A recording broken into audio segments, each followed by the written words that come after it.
So what we have here is a valve body out of a Dodge 46RE. The 46RE is pretty similar to the 42RE, the 44RE, the 47RE that came in the turbo diesels, and the 48RE, all from the early 90s, mid 90s to the early 2000s. This 46RE is out of my Dodge Dakota RT, and this valve body here has been upgraded. The pressures have been turned up so that the shifts are firm and quicker.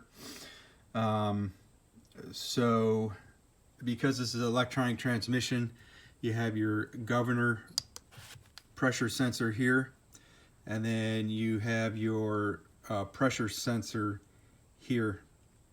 So what happens is when the pressures get turned up, and some people just go in here and they just adjust this a couple turns and turn the pressure up to make it shift a little bit faster. But overall, when you go inside the valve body and you turn up these pressures, the computer has a range that it has to work within, and if your flow sensor starts sending information up that's outside that parameter, you'll start kicking codes to your PCM. So what you have to do to fix that is this wire here, this red one, out of this pressure sensor here, which is this one that comes through here, and it comes out on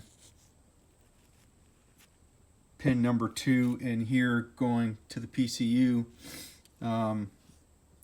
For this particular setup, you have to use 275 ohm resistors for a total of 150 ohms to bring the signal back down. So what I've already done is I've already soldered them in. So now I'm getting ready to put the heat shrink over it and finish it up doing that, and then I'm going to put it back together. Heat shrink this all down and then close it up and put it all back together.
So this harness right here is actually the overdrive TCC harness is what they call it. It actually controls your overdrive and your torque converter lockup, which is what these two pressure sensors are right here.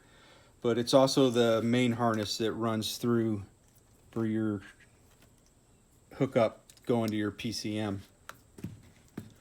So what we'll do is we'll slide this over here so you can see it a little better.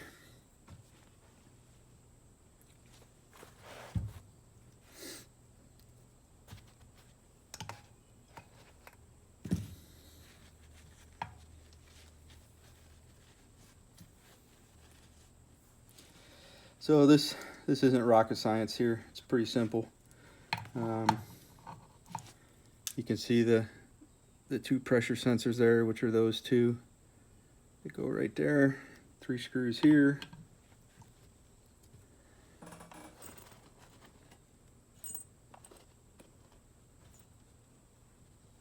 Pretty simple. Just put these back in. And I previously had this done to this valve body. The reason why I had to redo it is I had this previously redone, but what's happened with this old harness is I'm getting transmission fluid leaking up through the bottom here, and it's filling this whole plug up with transmission fluid, which in itself isn't usually too big a problem, but the transmission fluid, you know, it's non-conductive, but what it's doing is it's filling the pins and the sockets up, and sometimes because it's non-conductive, I'm losing the signal sometimes to shift to the PCM.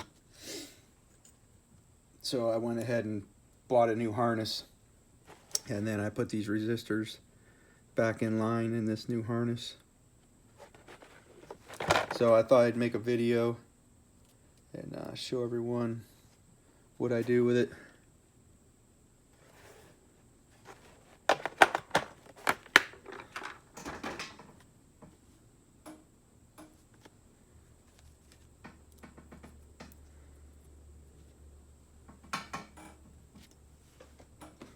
if I can just find the right torque bit for them, make this easier. There it is.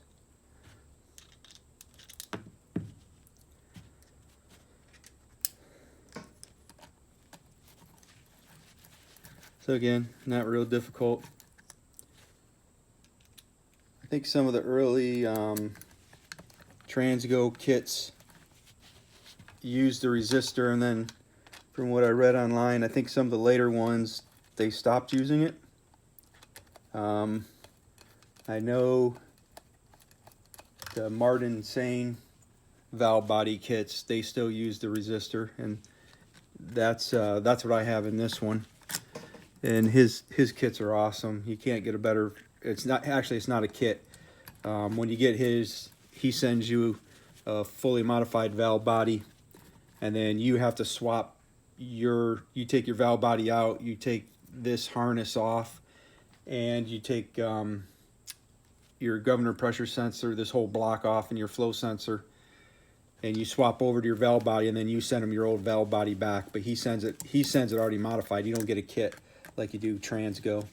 And his are like the best you can get if you've got a 46 RE. I'm not sure if he does the 47s and the 48s for the diesels or not.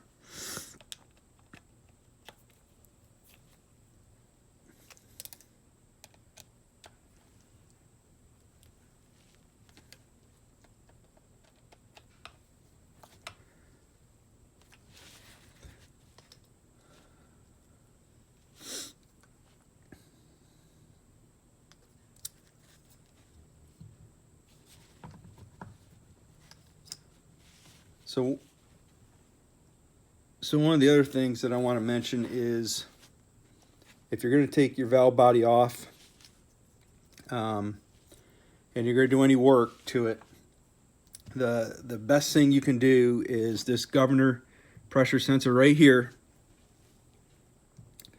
Go online, spend the money, get a heavy duty Brog Warner. The Dodge ones aren't very good. They're not very reliable. And they go out quite a bit on the 46 REs. So it's worth the money to upgrade it. It's a plug and play. All you do is you take this plate off here, you snap this one in, and the same plug that goes in it right here snaps right in. It's no problem at all. And then what you also want to do is this flow sensor here, you want to go get a Restado. Again, the Dodge one is not very reliable. They always say if you change one, just change both of them, because they're just not very reliable. So you want to go get a Restado. The Restado, they have a higher PSI on the flow limits, so they can actually read higher than the stock ones. So if you're increasing your flow pressures in your valve body, this will read, I think, up to 200 PSI. It reads higher than the stock one. Plus, it's heavier duty. It's built heavier duty. It can withstand higher pressures, and it's just all in all, it's just a lot more reliable than what the stock one is. So it's worth your money to go ahead and buy the Brog-Warner governor pressure sensor and upgrade that, and get the Restado flow pressure sensor and replace that too while you're in here. If you want to replace them and you're not doing any of this other stuff, you don't have to take the valve body out. All you have to do is drain the fluid, drop the pan, take this cover off here. It's these two screws and these two bolts, and this cover comes off. And then you take this plate off. This slides up. You pop that off, you slide that out, and you put them back on. Put the cover back on. Put your screws back on. Put your two bolts to your valve body back on. Torque them down, and you're all done.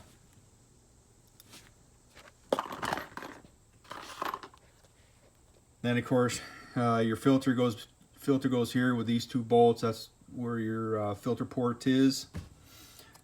This is your connector that goes back on, and that about wraps it up. I'm just going to put these bolts back in and put it back on the truck, and I'm all done. Thanks for watching.